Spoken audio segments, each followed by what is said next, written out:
Assalamualaikum warahmatullahi wabarakatuh. Perkenalkan, nama saya Dina Maulida Syabila Lubis. Saya dari Prodi PGSD STKIP Amal Bakti. Di sini saya akan menjelaskan apa-apa saja yang dipelajari di Ilmu Pengetahuan Sosial Sekolah Dasar pada semester 1 ini. Di bab pertama, kita akan membahas tentang hakikat ilmu pengetahuan sosial. Ilmu pengetahuan sosial yang biasa disingkat IPS adalah suatu program pendidikan yang pada pokoknya mempersoalkan manusia dalam lingkungan fisik maupun sosial.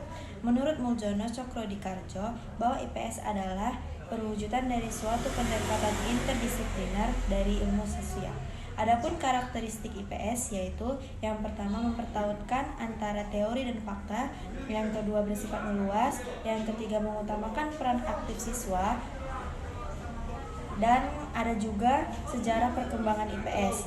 Sejarah perkembangan IPS ini, IPS itu diajarkan sebagai transmisi kewarganegaraan, IPS juga diajarkan sebagai ilmu pengetahuan sosial, dan yang terakhir IPS juga diajarkan sebagai refleksi inquiry. Lanjut ke bab 2, di sini kita akan membahas tentang perkembangan kurikulum pendidikan IPS sekolah dasar. Panduan KTSP berisikan 3 dokumen. Yang pertama, dokumen berupa visi, misi, dan tujuan. Yang kedua, dokumen berupa silabur permata pelajaran yang disusun oleh guru. Dan yang terakhir, dokumen berupa rencana pelaksanaan pembelajaran kecerdasan. Kecerdasan dibagi menjadi 2. Yang pertama, kecerdasan interpersonal.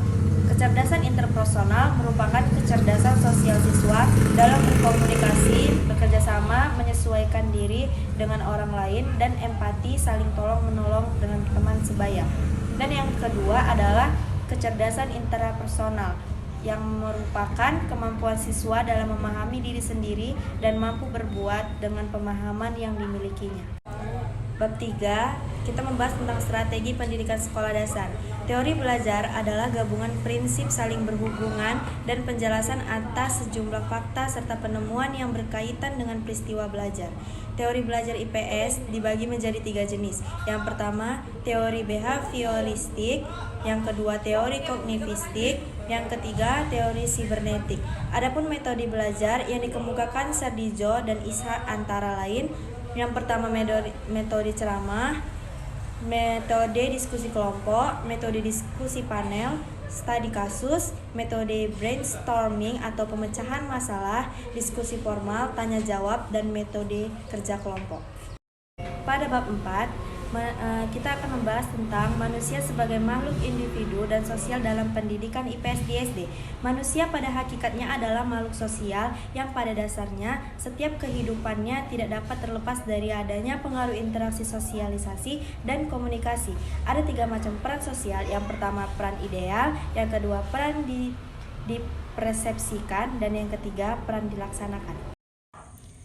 Pada bab 5, kita akan membahas tentang manusia sebagai makhluk religius dan beretika dalam pendidikan IPS sekolah dasar. Manusia sebagai makhluk religius menurut fitrahnya adalah makhluk beragama, yaitu makhluk yang memiliki rasa dan kemampuan untuk memahami serta mengamalkan nilai-nilai agama. Adapun nilai, norma, dan moral.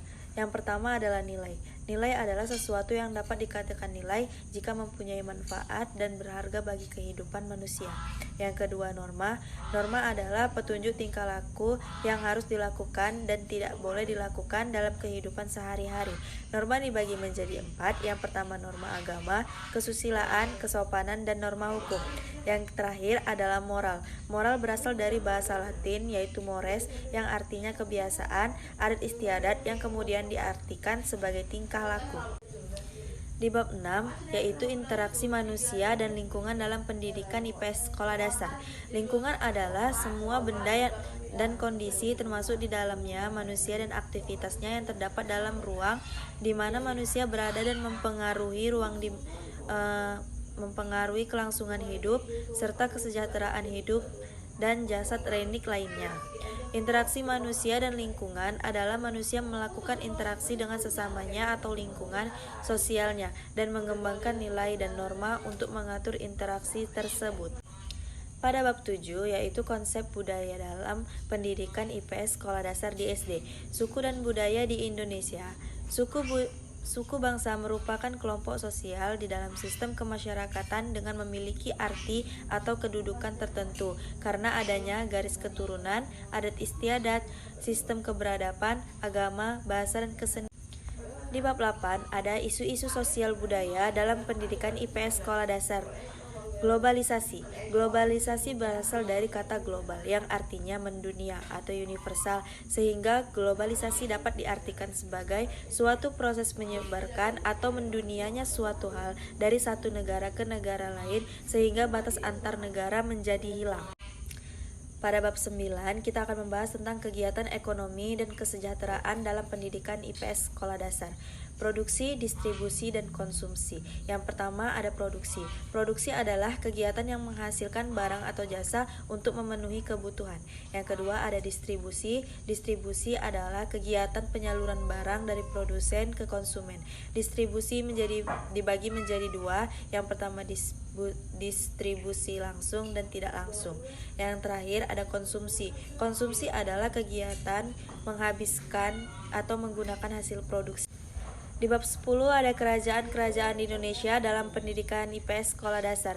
Terdapatnya kerajaan Nusantara yang bercorak Hindu-Buddha merupakan sebuah perjalanan panjang dari pengaruh India yang masuk ke Indonesia. Ada beberapa kerajaan tersebut diantaranya Kerajaan Kutai, Tarumanegara, Mataram Kuno, Sriwijaya, Singosari, dan Majapahit. Pada bab 11 yaitu penjajahan dan kemerdekaan bangsa Indonesia dalam pendidikan IPS sekolah dasar di SD. Ada dua faktor penyebab terjadinya penjajahan bangsa Indonesia, yaitu faktor eksternal. Contohnya, berkembangnya keyakinan, ambisi mencari kekayaan, adanya perjanjian Tordesillas. Yang kedua, faktor internal, yaitu kontak hubungan perdagangan, penghasil rempah-rempah terbesar, belum adanya sifat persatuan dan kesatuan. Di bab 12 ada karakteristik geografis Indonesia dalam pendidikan IPS di sekolah dasar.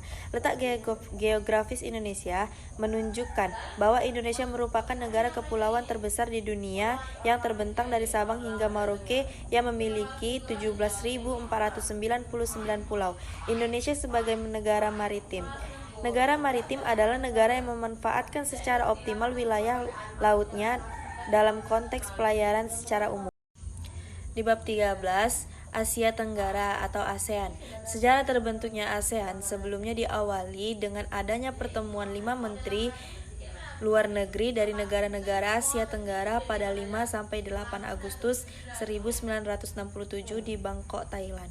Daftar negara ASEAN: Indonesia, Singapura, Filipina, Malaysia, Thailand, Brunei Darussalam, Vietnam, Laos, Myanmar, dan Kamboja. Dan di bab terakhir ada keterkaitan antara teknologi, modernisasi, dan pendidikan IPS sekolah dasar.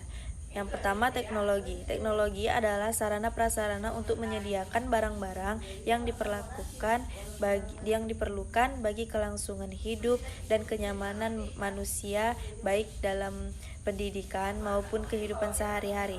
Yang kedua ada modernisasi. Modernisasi adalah salah suatu transformasi atau perubahan masyarakat menuju arah yang lebih maju di berbagai aspek kehidupan. Modernisasi teknologi pendidikan memiliki dampak positif, yaitu siswa mendapat pengetahuan dan wawasan yang baru dengan sangat mudah dan cepat. Selain itu, ada pula dampak negatifnya, yaitu siswa cenderung melupakan sejarah masa lalu bangsa Indonesia.